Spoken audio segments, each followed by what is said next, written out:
Good morning, my students. How are you doing today? Let's start chapter number 5, Footprints Without Feet. इसका नाम ही सही है. इसी book से हम ये चैप्टर रीड करने वाले हैं.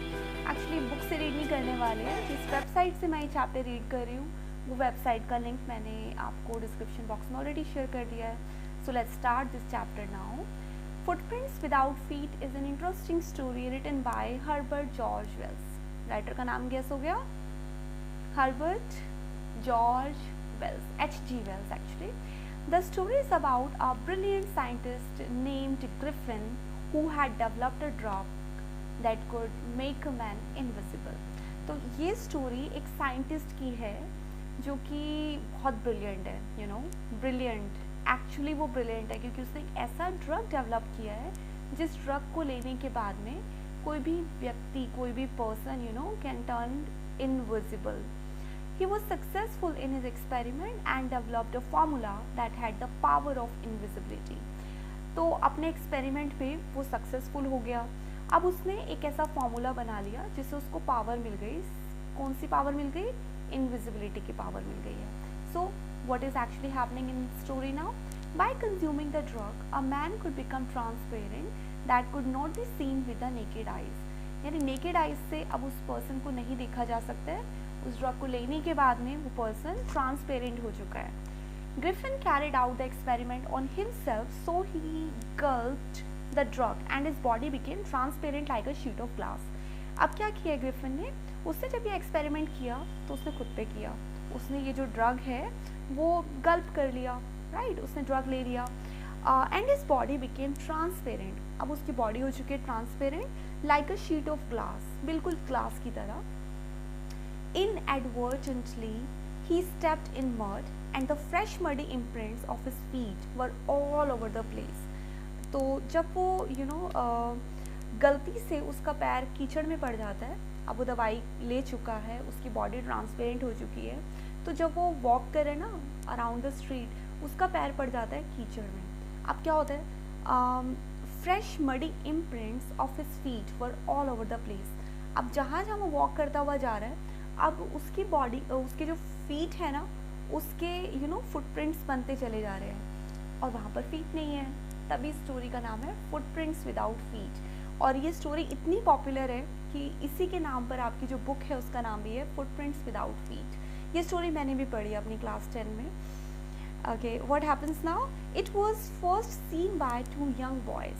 अब 2 छोटे बच्चे हैं जिन्होंने ये देखे footprints without feet, who followed his footprints until they became fainter and disappeared altogether. तो वो उसका फॉलो करना स्टार्ट कर देते हैं. वो उसको फॉलो करना स्टार्ट कर देते हैं और कब तक फॉलो करते रहते हैं?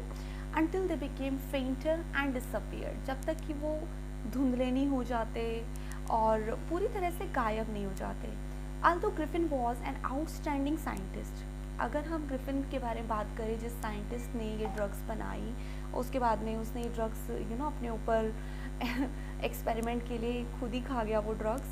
तो ये जो साइंटिस्ट है ये आउटस्टैंडिंग साइंटिस्ट है, बहुत ब्रिलियंट है. He was a lawless man.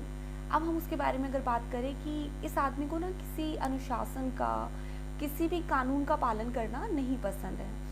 His landlord disliked him. तो उसका जो लैंडलॉर्ड है वो उसको पसंद नहीं करता, डिसलाइक करता है. And asked him to eject the house, और वो उसको घर से निकालना चाहता है. In winning Guinness, Griffin set the house on fire. अब उससे रिवेंज लेने के लिए ग्रिफिन उसके घर को आग लगा देता है. And soon wondered around the streets without food, money and clothes.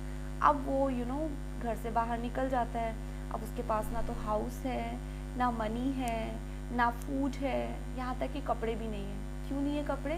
क्योंकि इफ़ ही वेयर क्लोथ्स तो लोगों के लिए वो सीन हो जाएगा. So this is how it happens.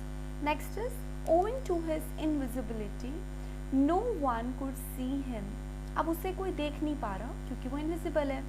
As he was walking down the streets, और वो गलियों में घूम रहा है. He started feeling cold and entered a big London shopping center to warm himself. अब बहुत ठंड है ऑब्वियसली, तो उसको दिक्कत तो हो ही रही है. तो वो एक बहुत बड़े हाँ तो अपनी बॉडी को वार्मथ के देने के लिए वो एक लंदन के एक बड़े से मॉल में घुस जाता है। Then what happens, after the stores were shut down, stores जब बंद हो गए, he picked up some comfortable clothes to warm himself. तो उसने अपने लिए कुछ कपड़े निकाले जो कि थोड़े वार्म हो, उसको उसकी बॉडी को वार्म कर सकें। And fed himself with cold meat, अब उसने ठंडा मीट ही खा लिया।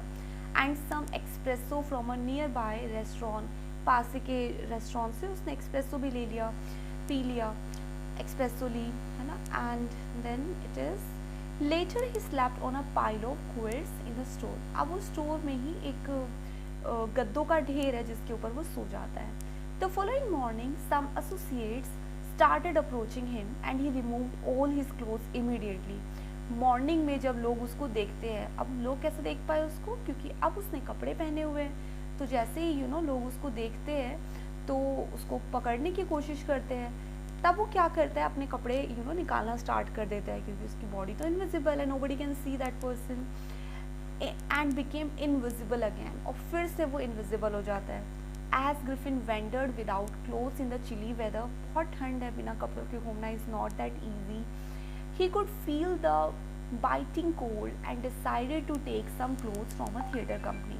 अब वो सोचते हैं कि क्यों ना मैं किसी थिएटर कंपनी में जाऊँ और वहाँ से कुछ ऐसी चीज़ें लूँ जिससे कि उसको थोड़ा हेल्प मिल पाए। फिर वो क्या करता है, soon he found an appropriate shop, अब उसको जल्दी एक ऐसी शॉप मिल जाती है। एंड वो bandages around his forehead, अब अपने फेस को उसको दिखाना है कि उसका फेस विजिबल हो, तो उसको विजिबल करने के लिए वो अपने फॉरहेड के चारों तरफ बैंडेज रैप कर लेता है। अब फॉल्स नोज, अपनी नोज दिखाने के लिए फॉल्स नोज पहन लेता है, नकली नाक लगा लेता है, डार्क ग्लासेस पहन लेते हैं ताकि किसी को उसका ये ना दिखाई दे कि उसकी आंखें है ही नहीं, दिख ही नहीं रही है, तो काफ़ी डार्क ग्लासेस वो लेता है। बिग बुशी साइड विस्कर्स, और विस्कर्स ले लेता है जिसमें बहुत सारे बुश है, बहुत ही ज़्यादा थिक है, ऐसी चीज़ें ले लेता है। एंड अ ह्यूज हैट, और हैट लगाता है एक बहुत बड़ा सा, तो इससे अब उसका फेस थोड़ा सा विजिबल हो गया है।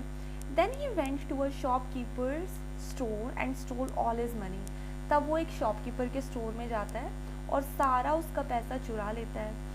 He realized that staying in a crowded city like London could be difficult for him. अब उसको लगता है कि लंदन में रहना तो बहुत मुश्किल है, क्योंकि यहाँ तो हर जगह लोग ही लोग हैं, crowded city है। So he thought of moving to the Iping village. आसपास एक विलेज का नाम है नियर बाय जिसका नाम है आइपिंग विलेज। वो सोचता है मैं वहाँ चला जाता हूँ। So what actually happens there? He had booked 2 rooms at the local inn in the village and reached there by boarding a train from London. वो लंदन से अपना एक ट्रेन बोर्ड करता है और उस विलेज में पहुंच जाता है। वहाँ पर एक लोकल इन में उसने 2 रूम अपने लिए बुक किए। It was quite an unusual experience for the villagers to expect an outsider with a strange appearance who had come to stay at hotel during winter. अच्छा, जो विलेज है उन लोगों के लिए ये बहुत ही अजीब सा एक्सपीरियंस था। उनको बड़ा अनयूजुअल लग रहा था कि विंटर के सीज़न में यहाँ पे ना कोई स्ट्रेंजर कैसे आ सकता है। Who had come to stay at the hotel during winter, तो विंटर के सीज़न में अगर वहाँ पर कोई पर्सन आके स्टे करेगा तो दे फाइंड इट थोड़ा सा strange. Mrs hall, the wife of the landlord of the in, तो जो मिसेस हॉल है, जो लैंडलॉर्ड की वाइफ है, उसका नाम गिवन है मिसेस हॉल, वो लैंडलॉर्ड की वाइफ है जो इन है उसकी। Try to be friendly with him, वो उससे बातचीत करना चाहती है, थोड़ा फ्रेंडली बनने की कोशिश करती है। But Griffin did not want to talk to her, लेकिन ग्रिफिन जो है वो किसी से बात नहीं करना चाहता है। Soon enough his money was exhausted, पैसे तो उसके खर्च हो जाने वाले थे, ख़त्म हो गए बहुत जल्दी।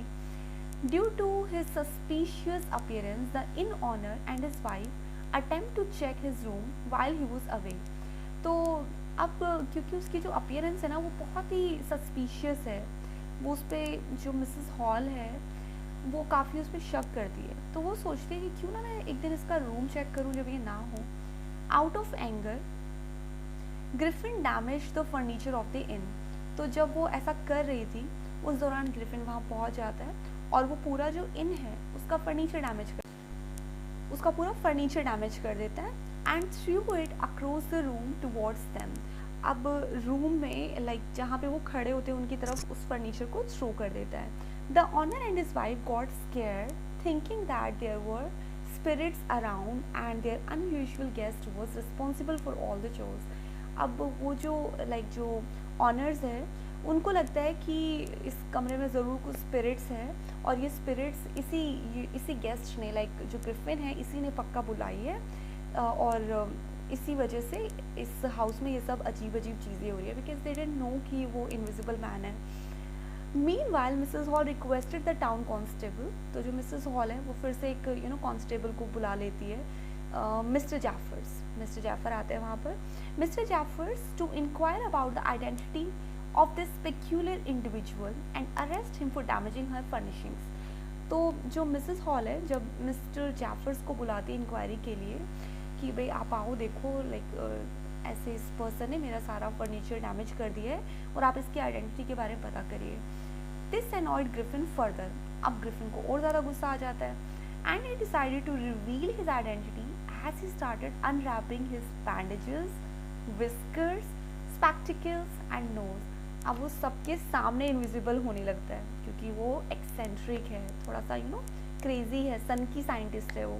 तो सबके सामने जब वो मिस्टर जाफर्स उसे क्वेश्चंस करता है इन्वेस्टिगेशंस करने के लिए, फर्दर जब वो इंक्वायरी कर रहे होते हैं तो वो सबके सामने अपने अपनी अपीयरेंस दिखाने लगता है कि सी आई एम इनविजिबल मैन।